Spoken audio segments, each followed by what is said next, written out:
Alright everybody, before we continue reviewing all the rackets that are coming out in 2025, we're going to wrap up the year with one final video crowning all the rackets that came out this year in each of our favorite categories. I'm also in Hawaii right now. It's probably 27 degrees outside. The Santa hat is really warm, so I'm sorry if I have to take it off in the middle of the video.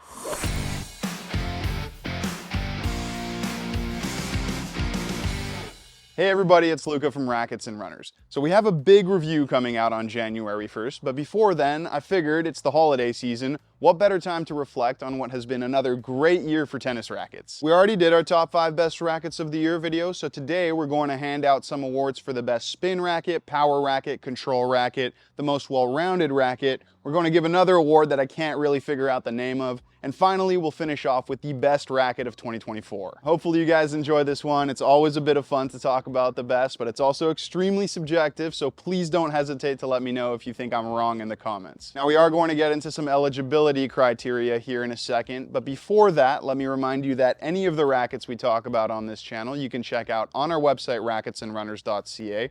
Also, please remember to like the video, subscribe to the channel, follow me in the store on Instagram, and let me know in the comment section what you want me to cover next. Now let's move on to that criteria, starting with the most important. These rackets must have come out in 2024. No racket from 2023 or before is eligible. Neither are rackets that haven't yet been released to the general public. So that means no E-Zone, no Gravity Pro, no Gravity Tour 98, which don't worry, we'll be making another video about because that is an absolutely phenomenal racket. So if you think that a racket deserves to be here, but it's not, make sure to check when it was released. I'm also not going to include any limited edition paint jobs of frames that came out before this year, so no 30th anniversary Pure Drive, no Aquanite E-Zone, no beige V-Core, none of those. That's pretty much it for the criteria. Just one final reminder that I do try to be as objective as possible, but I am only human. Personal opinion will come through. Without further ado, let's hand out the first award for the best power racket of 2024. Interestingly enough, no dedicated power racket came out this year, at least none that we carry at the store.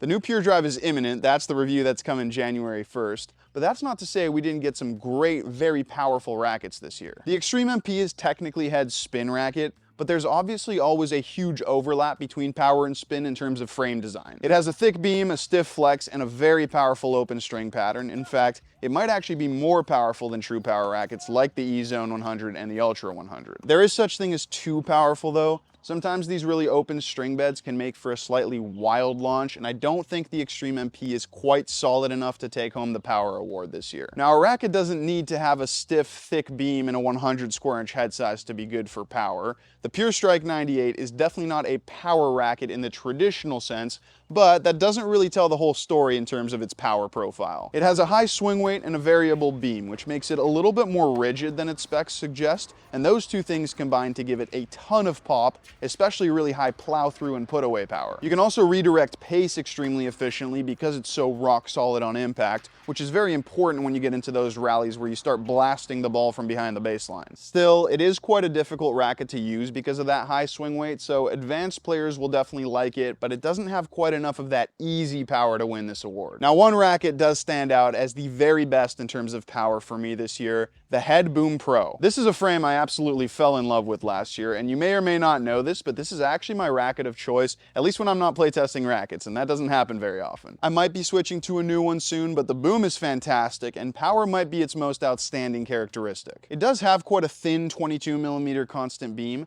but it has a really unique head shape which helps it punch through the ball. The top of the hoop is wide and quite squared off, a bit like the V-Core, and that effectively moves the sweet spot higher up, meaning that you have more leverage over the ball in the sweet spot. More leverage basically means more power. It's also remarkably solid and stable, so you get quite a consistent feel on contact, which allows you to take huge cuts of the ball while still being confident that it'll stay in. That's why I've got it coming in ahead of the Boom MP, by the way, which does have a bigger head size, so it might have a little bit more power, but it's not nearly as confidence-inducing. So overall, it's been a solid year for power, but next year is going to be way more competitive. We've got power rackets sprouting all over the place already in December. But anyways, let's move on to the best spin racket of the year. Again, lots of rackets came out this year that are good for spin, but we didn't actually get that many dedicated spin rackets. The Pure Strike 16x19 is very spin friendly for similar reasons to why I said it's so powerful. The blade also has a solid amount of spin considering it has such a thin beam and soft flex, but neither has quite enough to take home this award. Then you've got the Head Speed MP, and I think at this point we all know this is Head's jack of all trades frame,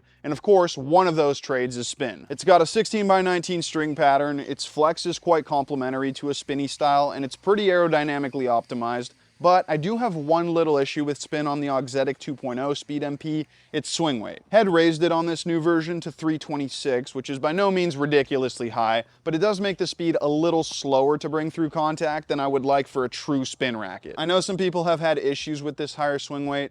Personally, I think it does help with plow through and makes the frame a little bit more solid, but for grinding spin with that windshield wiper technique, it may have been better to keep it a little lower. Now the Extreme MP is extremely spin friendly, but in my opinion, this racket is kind of living in the past for what we want out of a spin racket in 2024. It's kind of rare to see these all-out spin beasts like we did 5 to 10 years ago with the Wilson Steam, the Wilson Burn, even the older Arrows, which are definitely more spin friendly than the current one, but also quite a bit more wild. We've kind of moved away from that huge spin in exchange for a bit more variety and control, which I think is the right way to go. I just never play my best tennis with the Extreme MP, even when I do buckle down and try to play more spin than usual. So I do think it's nice that those of you who like that super open, spinny feel from your racket have something to go for, but I just don't think this racket is well-rounded enough to take home Best Spin Racket of the Year. That might sound contradictory, but yeah, I'm not judging these rackets purely based off of that one characteristic I'm awarding. I'm also looking at their overall playability. But anyways, we're actually going to stay in the Extreme line and talk about the Extreme Pro, formerly known as the Extreme Tour. This racket is definitely well-rounded enough and actually shares a lot of that same spin tech as the Extreme MP. The difference here is that smaller head size tones down the launch big time, and it makes the sweet spot feel way more precise, which gives this racket significantly more control than the MP. It's still extremely spin friendly, but it does fit better for more types of players, and I would actually say if you do like those super spin friendly frames but want to try something with more variety, this is a great option. A lot of those guys on tour that are playing with the Aero 98 actually started with Babolat's 100 square inch frames. I'm not saying we're pros and we should do the same, but these super spin friendly 98s have become quite popular with good reason. I also think that Auxetic 2.0 was a decent update to this racket, just made it a bit more solid right out of the box. So the Extreme Pro is the best spin racket of the year. But anyways, now let's move on to the best control racket. Now for control rackets, we did get a ton of options this year. Obviously a new blade came out, so that was always going to make a huge splash. I do have my issues with this blade, mostly in terms of feel. It has gotten much better than the previous two versions, but I still think it's a little bit too mushy on contact than I would like. Wilson has been actively developing these layup technologies to make the blade more forgiving and playable at low swing weights, and while that tech works, no doubt about it, they do sacrifice pure ball feel to get there. To me, feel is an essential part of the control game, so while I do think the blade has maybe become an overall more well-rounded racket in recent years, and definitely one of the most user-friendly control rackets right now, it's not quite good enough for control to take home this award. Wilson also released a brand new line with the RF01 and RF01 Pro, and those rackets definitely slot into the control category as well. Roger Federer helped to develop the Pro, and he was actually hoping to switch to it before he retired in 2022, so obviously he never played with it professionally, but the racket's playability is top tier. There's a bit of that pro staff DNA, which you would expect since he played with one his whole career, so it has a really nice, precise point and shoot feel, but it's not quite as pure of a control racket as a pro staff. It has a variable beam and quite a stiff flex, which creates a slightly launchy feel, especially when you slow the racket down or if you're looking to hit with that softer, guidey type of control. It's great at what it does, and we might talk about it more a little bit later, but for me, it's just a bit too limited in the control game specifically to take home this award. We got another control line this year, the Babolat Pure Strike, which hadn't been updated since like 2019 or something, but it was worth the wait, not necessarily because they made it so much better than the last one, but because they just refined a racket that was already very good. The Pure Strike 98 is another control frame, kind of like the RF01, that's very good if you play an offensive style.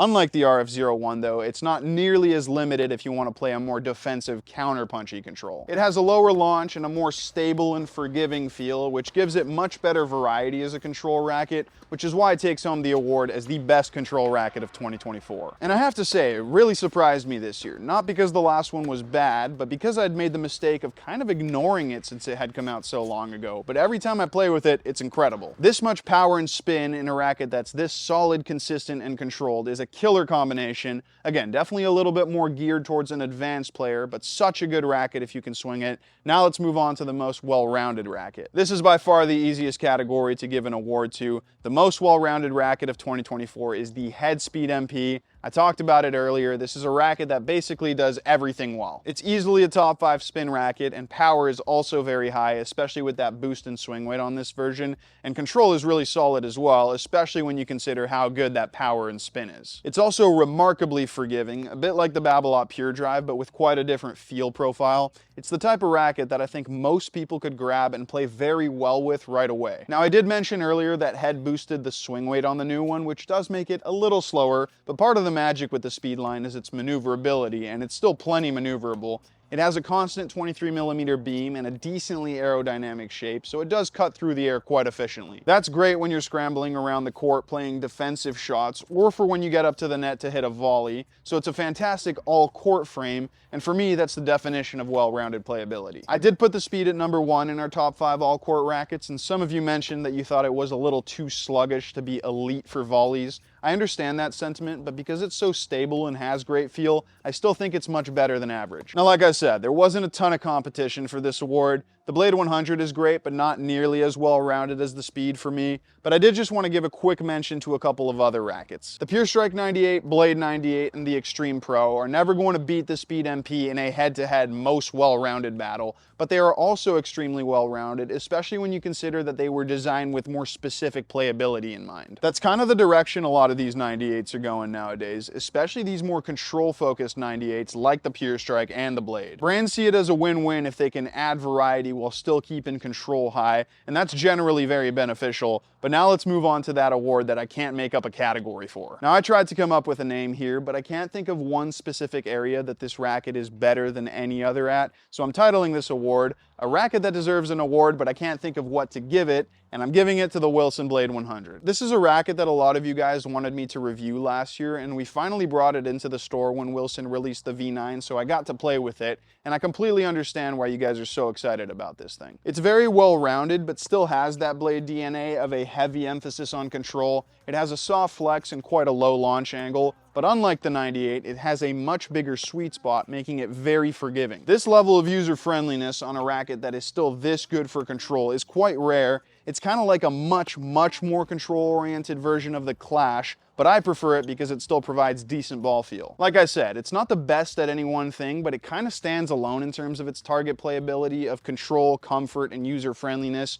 But now we're finally going to crown the award for the best racket of 2024. To be honest, I barely even wanted to include this category because I've already said that this was the best racket of the year in that top 5 video. So why go through the "you're paid by Wilson" comments again? But I gotta do it. The best racket of the year is the Wilson RF01 and RF01 Pro. Now, I totally understand why some people don't like this line. Believe me, I don't even think I play my best tennis with it, but it is so good at what it's meant to do. This line is made for a very specific game style, and there's really no better way to describe that game style than with the name Roger Federer. They are perfect when you take the ball early, on the rise, while trying to hit penetrative, point-ending shots. They are extremely precise rackets that produce a really impressive amount of power due to the stiffer flex and variable beam, so they are excellent if you play that offensive all-court game. The problem is, they're not made for grinding spin or for counter-punchy control, and they're definitely not user-friendly, so they do alienate a lot of player types, but if your game style suits them, there's really not much else that's as good right now. Again, I know this winner isn't going to please everyone, but hey, we can't all be happy all the time. And I have to say, the Pure Strike 98 and Headspeed MP are easy honorable mentions here and probably do actually work for a much wider variety of players. I just really like playing with something super unique, and I hadn't really felt what the RF01 line offers before playing with those rackets, so I think they did a really good job with them. But again, certainly not for everyone. You can go watch our review for a bit more info on all that. With that said, that is going to be the end of this video. Thank you so much for watching. Merry Christmas to those of you who celebrate, and I'll see you all on January 1st for the next one. Happy holidays.